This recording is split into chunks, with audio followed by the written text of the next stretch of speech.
Welcome to Hired in IT. Our mission is simple: help you build the skills that employers actually want. Whether you're trying to land your first IT job, switch careers, earn a promotion, or increase your salary, we're here to help. Every video is thoroughly researched and designed to make complex IT topics easy to understand. If there's an IT topic you'd like us to cover, leave a comment below. We may turn your suggestion into our next video. Turning IT knowledge into career opportunities. It's your first shift in a security operations center. An alert appears on your screen. A workstation is repeatedly connecting to an unfamiliar IP address on an unusual port. Is it malware? A legitimate application, a misconfiguration, or something completely normal? You open the alert and see source and destination IP addresses, ports, protocols, DNS activity, and network connections. If those terms look like random numbers, investigating the alert becomes guesswork. That's why networking is one of the most important foundations in cybersecurity. Before you can recognize malicious traffic, you need to understand normal traffic. Before you can investigate a suspicious port, you need to understand what ports do. Before you can analyze a packet capture, you need to understand how packets move through a network. And before you can recognize attacks like ARP spoofing, DNS poisoning, or a scene flood, you need to understand the networking behavior those attacks are manipulating. In this video, we're going to build that foundation from the packet up. By the end, you'll be able to look at network traffic and start asking the questions a security analyst asks. Where did this connection come from? Where is it going? What protocol is it using? What service might be behind that port?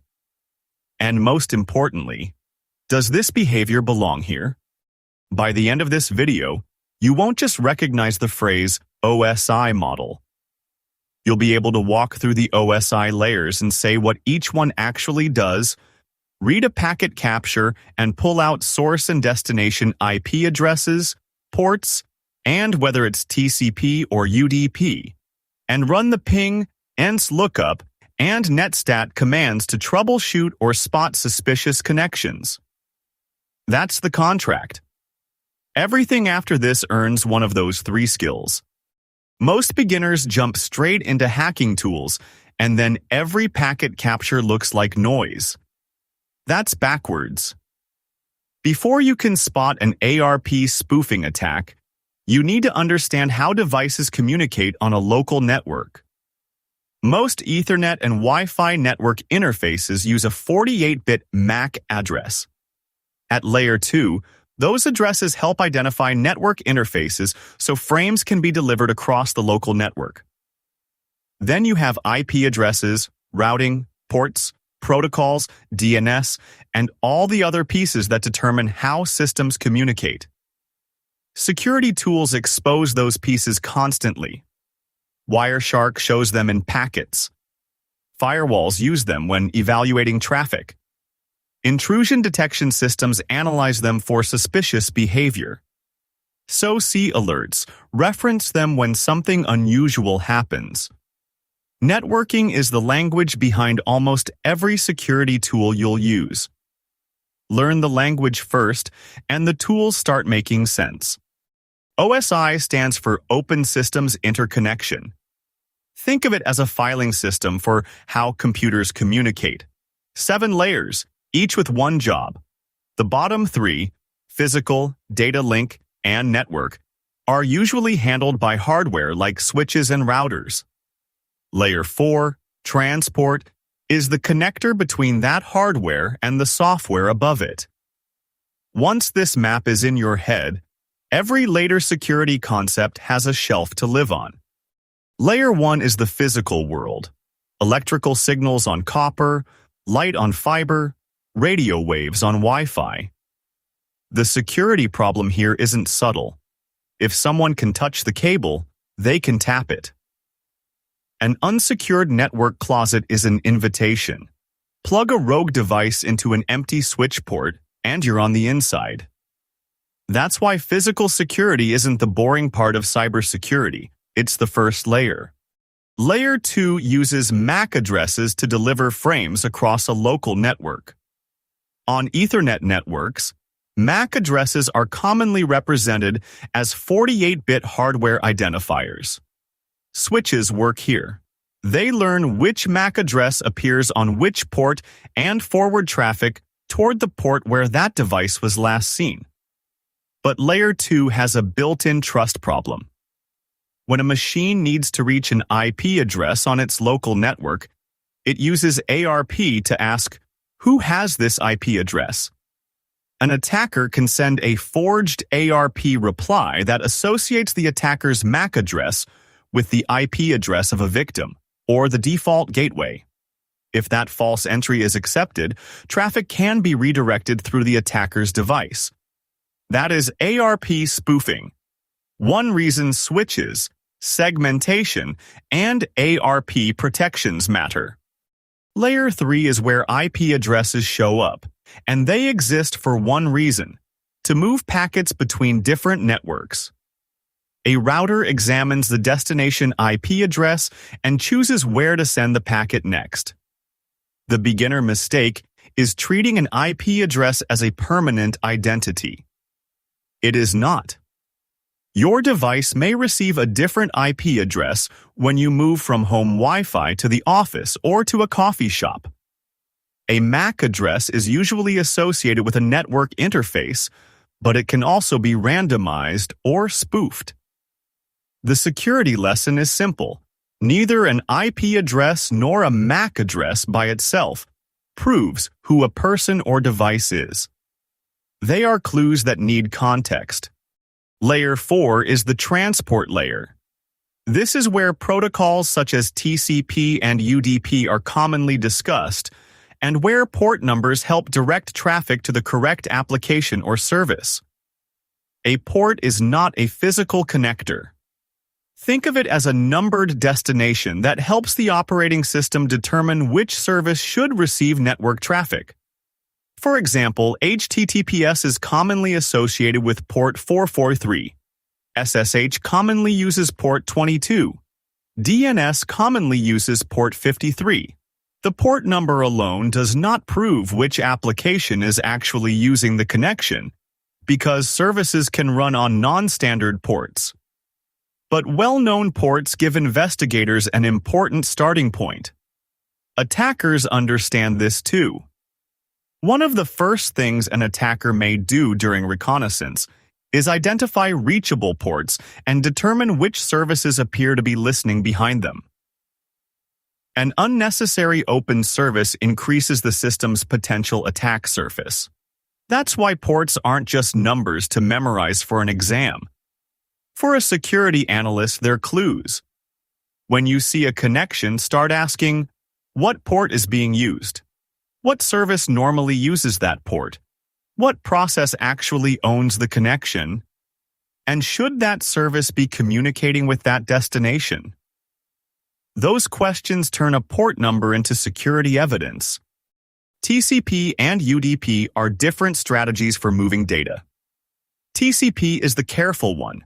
It opens a connection with a three-way handshake, confirms delivery, keeps data in order, and retransmits data when needed.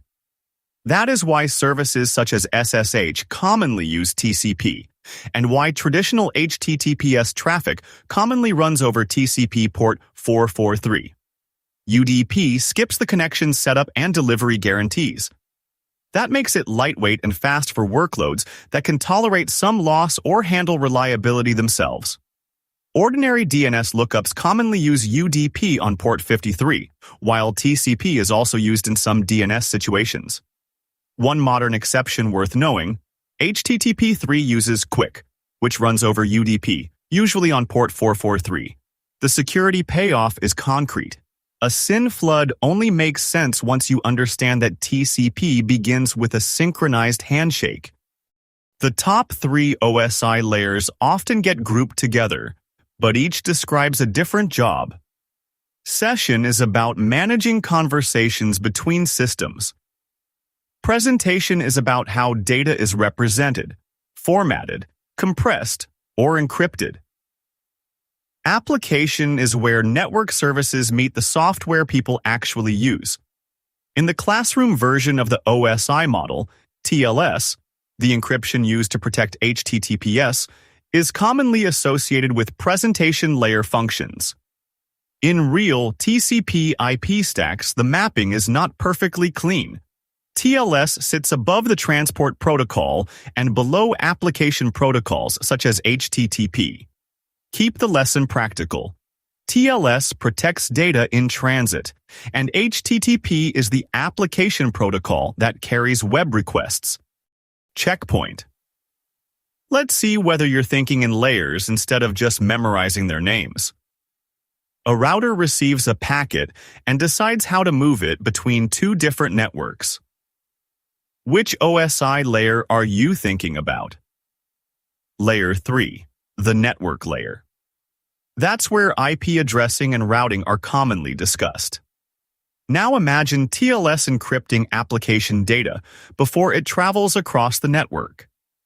In the traditional classroom version of the OSI model, which layer is encryption commonly associated with? Layer 6, the presentation layer. But remember the important real-world qualification from the previous scene. Actual TCP/IP implementations do not map perfectly to the 7-layer OSI model. TLS operates above the transport protocol and below application protocols such as HTTP. The goal isn't to force every technology perfectly into a diagram. The goal is to use the layers as a troubleshooting map. Ask yourself, where is this problem happening? Physical connectivity, local network communication, routing, transport, or the application? That's when the OSI model becomes useful instead of something you memorize for an exam. Real networks are often described with the TCP/IP model, a more consolidated way of grouping the same communication functions. In many study materials, TCP/IP has fewer layers than OSI, with the lower OSI layers grouped together, the middle two mapping roughly to network and transport, and the upper three grouped under application. Security teams still use phrases like Layer 3 firewall or Layer 7 inspection, because OSI's extra detail tells you where to look. So hold both maps. Use OSI for troubleshooting and vendor language, and use TCP/IP when you're reading actual protocol behavior. When data leaves an application, information is added as it moves through the networking stack. TCP can add source and destination ports. IP adds source and destination IP addresses. The Ethernet frame adds source and destination MAC addresses for communication across the local link. At the destination, the receiving system processes that information as the data moves back up the stack. For security analysts, the important lesson is that useful evidence can exist at multiple layers. An attack may involve manipulated header information. It may involve a malicious payload.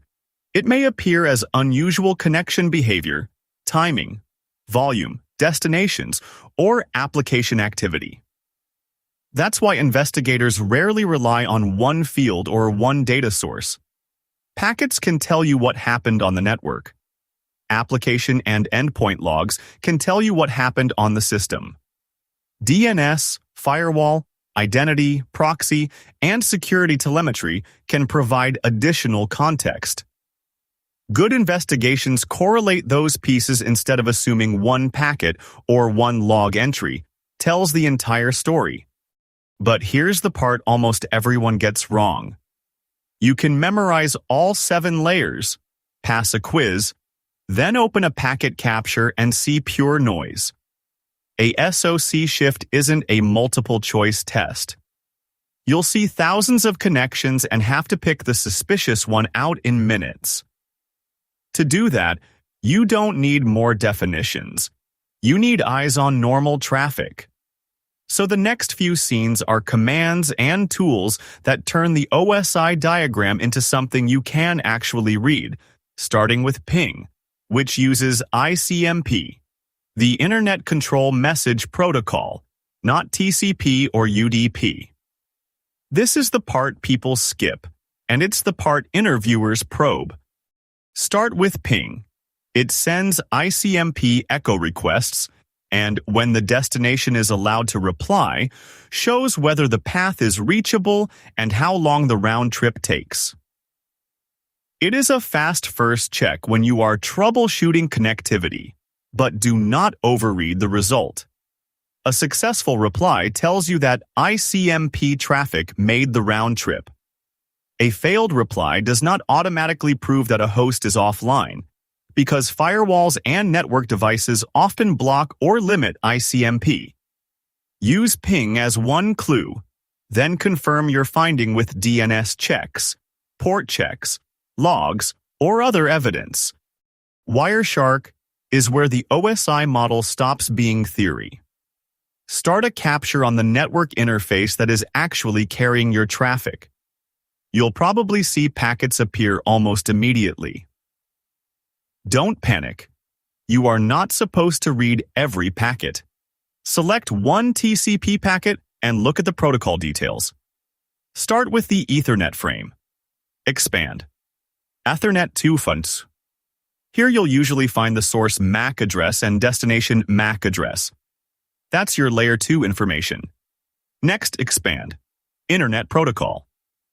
Here you'll find the source IP address and destination IP address. That's layer 3. Now expand. Transmission control protocol. Here you'll find the source port, destination port, sequence information, and TCP flags. That's layer 4. Suppose you see a destination port of 443. What would you investigate first? HTTPS. But remember, the port is a clue, not proof. Applications can use non-standard ports, and different protocols can share familiar port numbers. You can also use Wireshark display filters to reduce the noise. For example, TCP shows TCP traffic, DNS shows DNS traffic, and IP.AADR ESHI 192.168.1.10 shows IP traffic involving that address. Now you've taken one packet and extracted several pieces of evidence. Source MAC, destination MAC, source IP, destination IP, protocol, source port, destination port. That is the beginning of packet analysis. You don't need to understand every field in Wireshark on day 1. Start by answering 4 questions quickly. Who sent it? Where is it going? What protocol is it using? And what service might be involved? Before your first cybersecurity interview, recognize these 5 common ports and the services most often associated with them. Port 443, HTTPS. Port 80, HTTP. Port 53, DNS. Port 22, SSH. And port 3389, Remote Desktop Protocol, or RDP. These are not the only ports those services can use. A web server can listen on a different port. An application can use a custom port. Client systems also use temporary or ephemeral ports when creating connections. That's why one of the most important rules in network analysis is port numbers are clues, not verdicts. Suppose you see outbound traffic using port 443. HTTPS would be a reasonable first hypothesis. But you still need context. What process created the connection? Where is it connecting? Is that destination expected? How frequently is the connection occurring? Now, suppose you see traffic using an unfamiliar high-numbered port. Don't immediately call it malware. Legitimate applications use high and custom ports constantly. Instead, investigate. What process opened the connection? Which user is running that process? What destination is involved? Is that behavior normal for this device? Security analysis is not about finding a strange number and declaring an attack. It's about combining clues until the evidence tells a story. DNS translates names that humans understand into addresses computers can use. You type a domain name such as example.com, but the network ultimately needs an IP address. One simple tool for investigating DNS is nslookup. Try nslookup example.com. The output typically shows which DNS server answered your request and one or more addresses associated with the domain. Don't worry about memorizing every line of the output. Start by identifying two things: which DNS server answered, and what IP address did the name resolve to. That gives you a basic DNS troubleshooting workflow. If a website isn't working, ask, "Can I reach the network? Can DNS resolve the host name? And does the host name resolve to the address I expected?" DNS also matters enormously in cybersecurity. Malware may communicate with attacker-controlled domains. Phishing infrastructure relies on domain names. A compromised DNS environment can potentially redirect users toward the wrong systems, and suspicious DNS requests can sometimes reveal activity that isn't obvious from the application itself. That's why DNS data appears constantly in security investigations. A domain name is not just something you type into a browser. For an analyst, it's another piece of evidence. Here is the DNS path when you visit a site. Your computer first checks what it already knows, then sends the request to a DNS resolver. If the resolver has a valid cached answer, it can respond immediately. If not, it follows the DNS hierarchy. It asks a root server where to find the top-level domain, asks the top-level domain server where to find the domain's authoritative server, and then asks that authoritative server for the answer. The security red flag is false DNS information. If a resolver accepts forged or poisoned DNS data, users can be directed to an attacker-controlled IP address instead of the real website. That is why trusted resolvers, secure configuration, cache controls, and DNS security features matter. DNS is not just a phone book. It is a decision point that can send a browser to the right destination or the wrong one. 4 quick ones. What port is most commonly associated with HTTPS? What command resolves a domain name to an IP address? Does a normal DNS lookup commonly use TCP or UDP?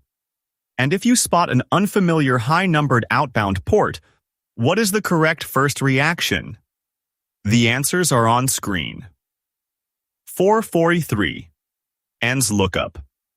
Usually UDP. And investigate the context before you call it malicious.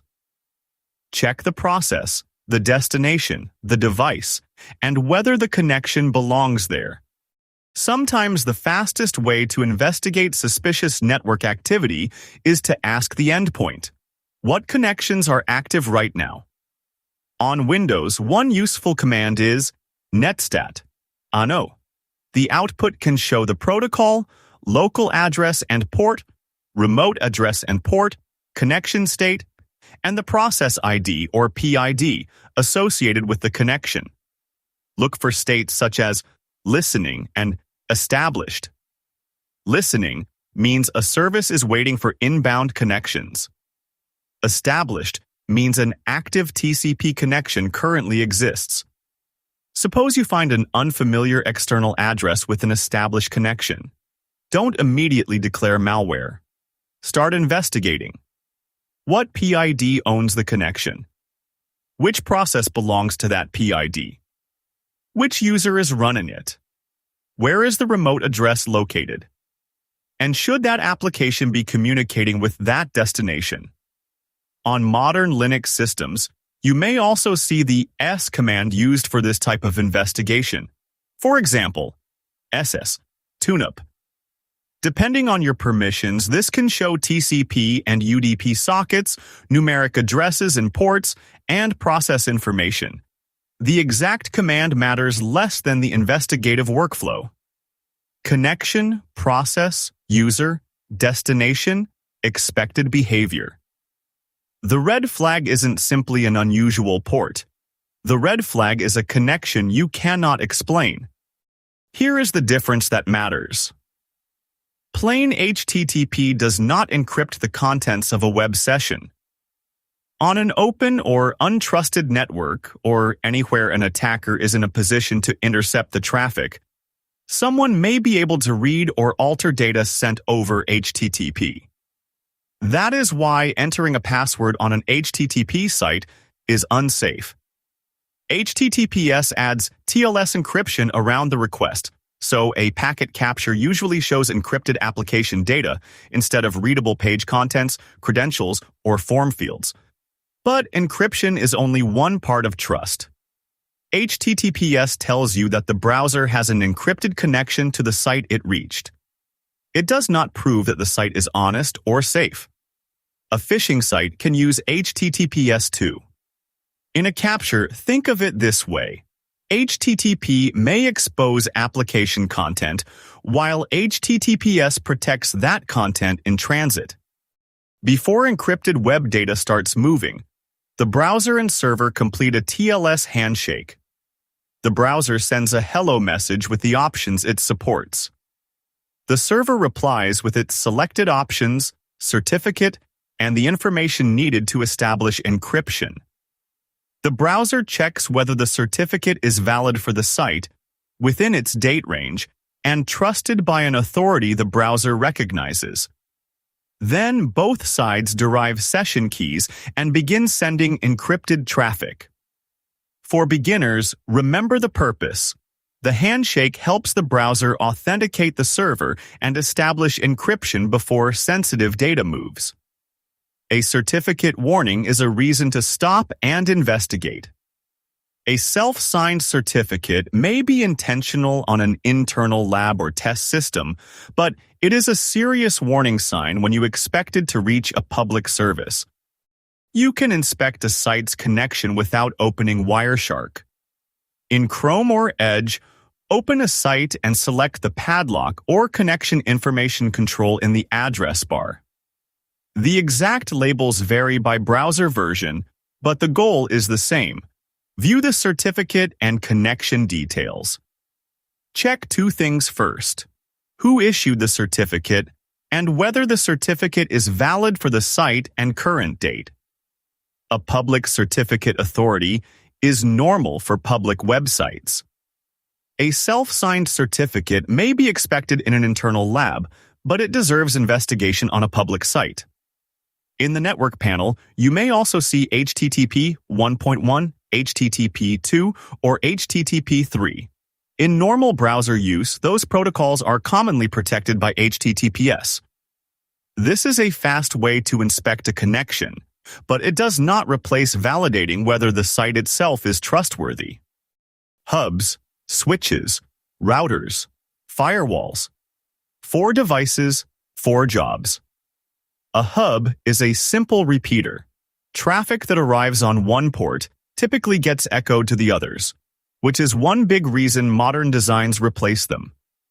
A switch generally forwards traffic only within a local network, while a router sits at the boundary and moves traffic between networks. A firewall applies security rules to allow or block traffic. The beginner trap is treating a firewall and a router as the same thing. Some products combine both functions, but their primary purposes are different. And if you still see an old hub on a production network, treat it as a signal that the segment needs closer review. Checkpoint time. Let's connect encryption and network devices. Question 1. You're inspecting an HTTPS website. What should you check about its certificate? Look at whether the certificate is valid for the site you're visiting, whether it's within its valid date range, and whether it chains to a certificate authority your system trusts. But remember, A valid certificate does not prove the website itself is honest. A phishing site can have a valid HTTPS certificate too. Question 2. Which device primarily forwards Ethernet frames between devices on the same local network? A switch. It learns which MAC addresses appear on which ports and uses that information to forward frames. Question 3. Which device primarily moves packets between different IP networks? A router. Question 4. Which device applies security policies to allow or block network traffic? A firewall. And remember that real products may combine several of these functions in one device. Final question. You discover an old Ethernet hub connected to a production network. What's the concern? A hub repeats incoming traffic to its other ports instead of intelligently forwarding frames toward a specific destination. The direct fix is to replace the hub with a switch.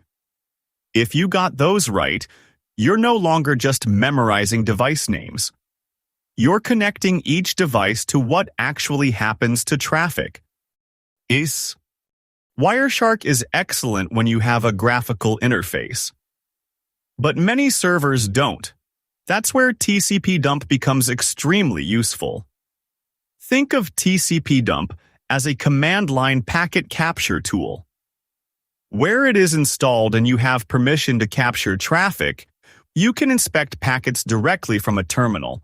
For example, sudo tcpdump IEEE port 44 softwares. Let's break that down.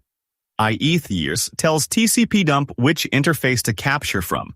Your interface may have a different name, so verify it on the system you're using. IN tells tcpdump not to translate addresses and port numbers into names.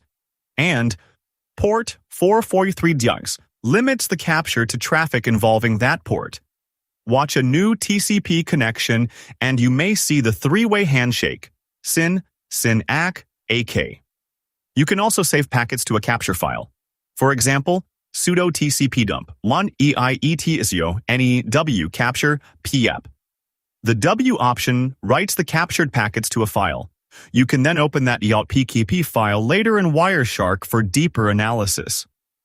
This is extremely useful during an investigation. A production server may not have Wireshark installed. It may not even have a graphical desktop. But if you can safely capture the relevant traffic from the command line, you can preserve the evidence and analyze it with the appropriate tools. One important rule: only capture network traffic on systems and networks where you are authorized to do so. Packet captures can contain sensitive information. Treat them as security data, not disposable files. Now let's put everything together. You're working in a SOC when an alert appears. A workstation at 10.10.20.45 is repeatedly connecting to an unfamiliar external destination. Your job is not to prove that it's malware. Your job is to investigate the evidence. Start with the endpoint. On Windows, you might run netstat. You find the connection. Now identify the local IP address, the local port, the remote IP address, the remote port, the connection state, and the PID. Next question: what process owns that PID? Once you've identified the process, ask whether that application should be making this connection. Now investigate the destination. If a domain name is involved, check its DNS resolution. For example, look up domain name, then move to the network evidence. Open Wireshark and filter for the workstation. iPodder, MAR 10.10.20.45. Now you're looking specifically at traffic involving the device in your alert. If DNS is relevant, filter DNS. If you're investigating TCP port 443, tcp.port Yashiyan 443 muse. Now look at the pattern. Is the workstation connecting once or every 30 seconds? Is it communicating with one destination or dozens? Does the process match the expected application? Is the destination expected for that system? Does the traffic happen only when the user launches an application, or does it continue when the machine is idle? Now correlate what you found with other evidence available to your security team. Endpoint telemetry, DNS logs, firewall logs, authentication activity, proxy logs, threat intelligence, other security alerts. One unusual packet rarely proves an attack. One strange port rarely proves an attack. One unfamiliar IP address rarely proves an attack. Professional security analysis comes from correlating evidence. Your investigation might eventually conclude that the traffic is malicious, or you may discover that it's a legitimate software update service.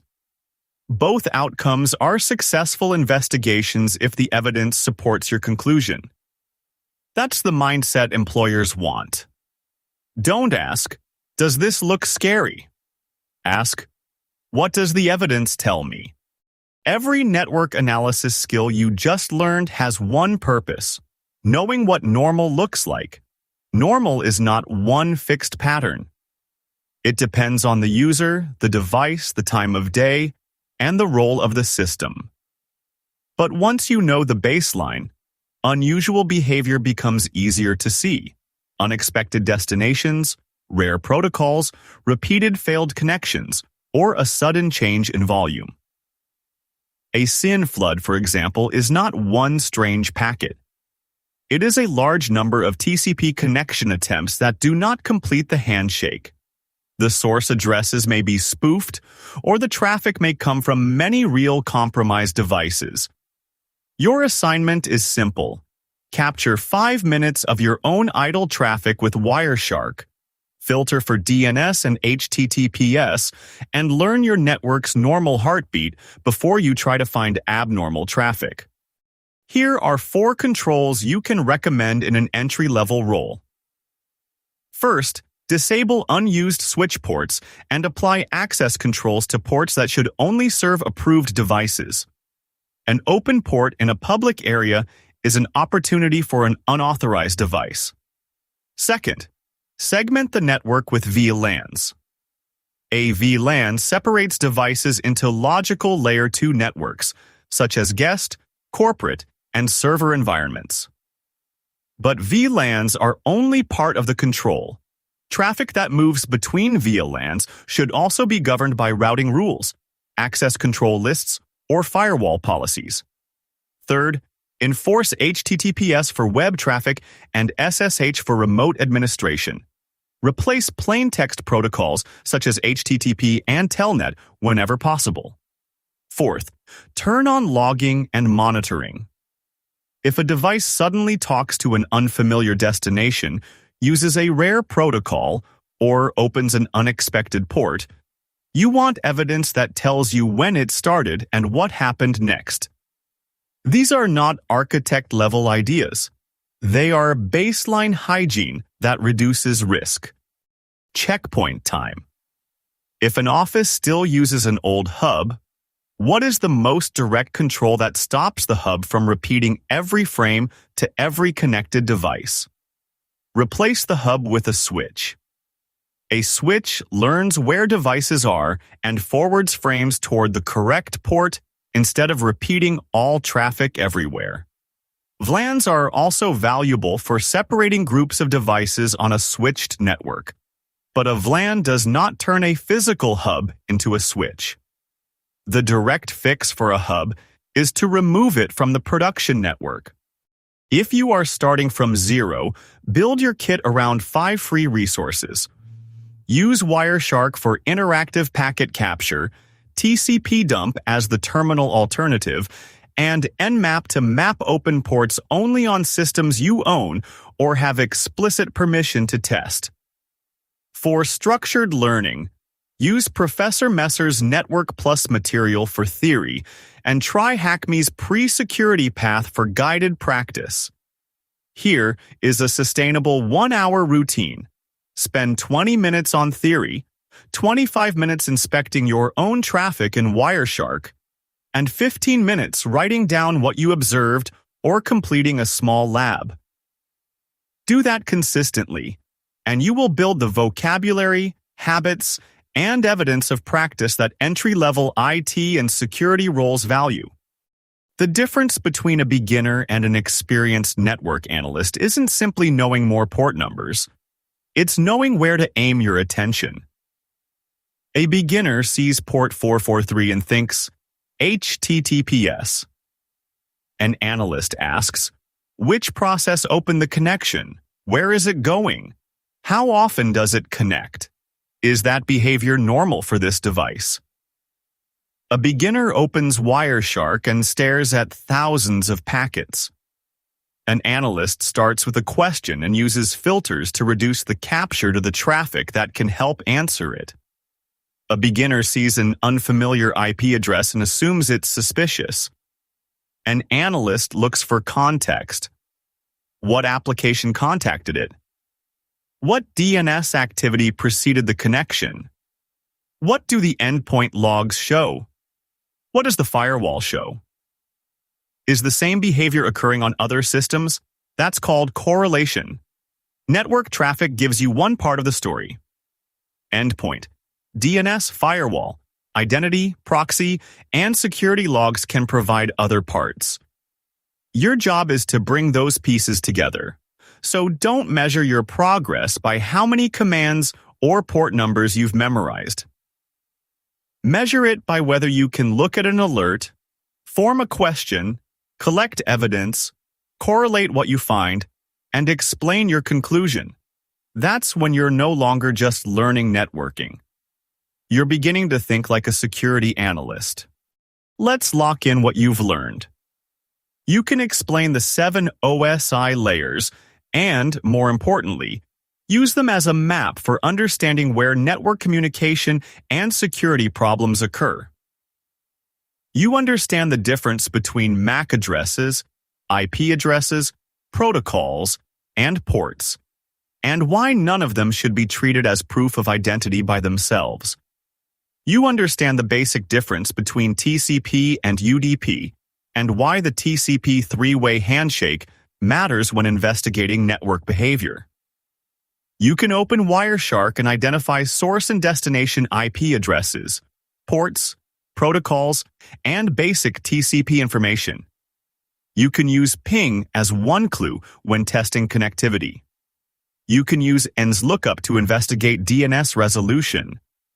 You can inspect active network connections with tools such as netstat and SS.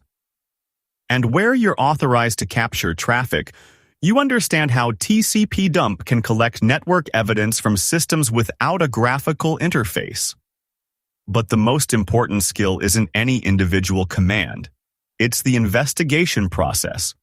Start with a question, collect evidence, identify the source, identify the destination, identify the protocol and ports. Find the process involved. Understand what normal behavior should look like. Then correlate your network evidence with endpoint, DNS, firewall, identity, and other security data. Don't call something malicious just because it's unfamiliar. And don't call something safe just because it uses a familiar port. Investigate the context. That's the networking foundation cybersecurity professionals actually use. If you remember only 3 things from this video, remember these. First, understand how traffic moves before trying to decide whether it's malicious. Second, IP addresses, ports, domains, and individual packets are clues, not verdicts. And third, investigate by correlating evidence.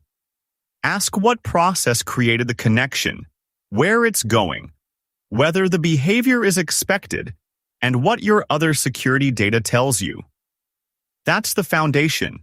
Networking tells you how systems communicate. Cybersecurity teaches you to recognize when that communication doesn't belong. Next up in the series, Common Network Attacks. You'll take today's fundamentals and use them to spot and stop ARP spoofing, DNS poisoning, and SYN floods, not just to find them. Before you come back, open Wireshark and capture 5 minutes of your own normal traffic. Save it. That baseline is exactly what makes weird traffic jump out in Part 5. Remember, careers aren't built by watching videos. They're built by applying what you learn. Pick one thing from today's lesson, build it, document it, and share it. That's how you get hired. Thanks for watching Hired in IT, where we're turning IT knowledge into career opportunities.